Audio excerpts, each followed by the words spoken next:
Assalamualaikum warahmatullahi wabarakatuh. Halo adik-adik semuanya, selamat datang di kelas sastra. Yeay. Gimana nih kabarnya adik-adik semua? Semoga kalian dalam keadaan semangat dan sehat ya tentunya. Sebelumnya, kenalin nih nama kakak Ilyas Firudin. Kita dipanggil Kak Ilyas. Kakak di sini sebagai salah satu pengajar di kelas sastra. Nah, adik-adik tahu nggak sih hari ini kita mau belajar apa? Ya, hari ini kita akan masuk ke bab pertama yaitu tentang bahasa. Adik-adik tahu nggak sih apa itu bahasa? Apa sih ciri-ciri bahasa dan apa sih fungsi dari bahasa itu? Kalau misalnya belum tahu, simak ya penjelasan kakak berikut ini. Nah, pertama kita akan masuk ke pengertian bahasa.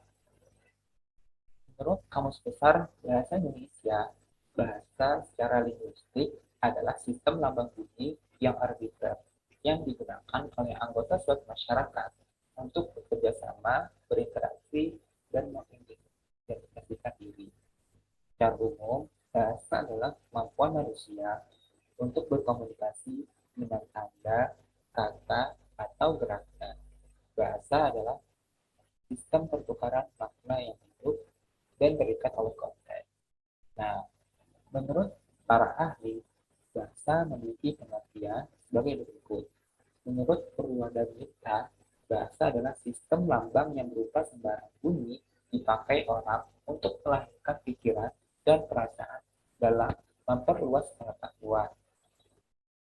Lalu ada Mulyono, dia berpendapat bahasa adalah sistem lambang bunyi yang arbitrer yang digunakan oleh anggota suatu masyarakat untuk bekerja sama, berinteraksi, dan mengidentifikasi diri.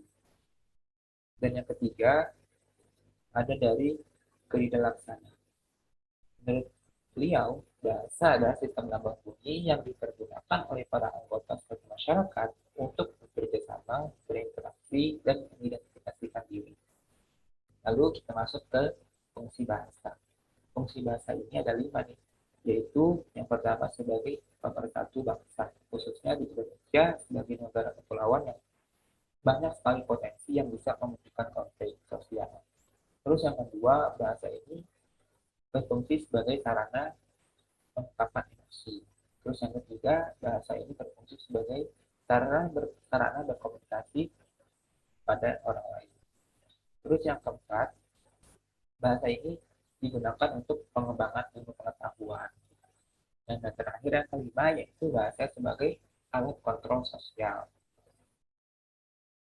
Oke, terus kita masuk ke ciri-ciri bahasa.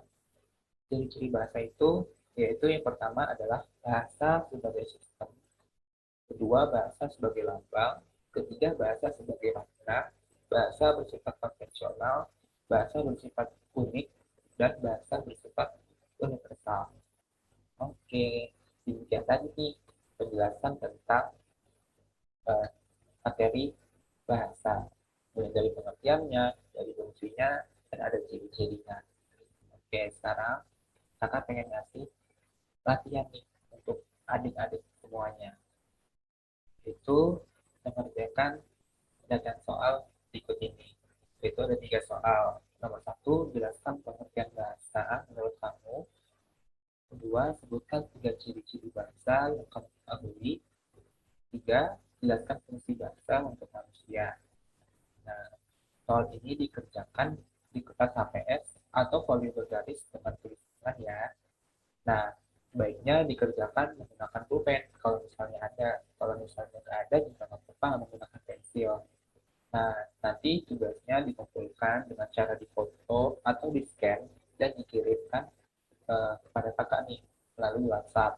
Nomor kakak yaitu catat ya 0857 1648 3895. Oke, aku tunggu ya tugasnya. Jadi kalau misalnya ada pertanyaan bisa langsung hubungi kakak juga ya di kontak WhatsApp yang tadi kakak udah sebutin. Oke, demikian pembelajaran kita kali ini tentang bahasa. Jika adik-adik memiliki pertanyaan, bisa langsung hubungi kakak melalui WhatsApp ya. Oke, sekian. Jika ada kesalahan atau kekurangan dalam penyampaian kakak tadi, kakak mohon maaf yang sebesar-besarnya. Wassalamualaikum warahmatullahi wabarakatuh. Sampai jumpa di pertemuan selanjutnya. Dadah.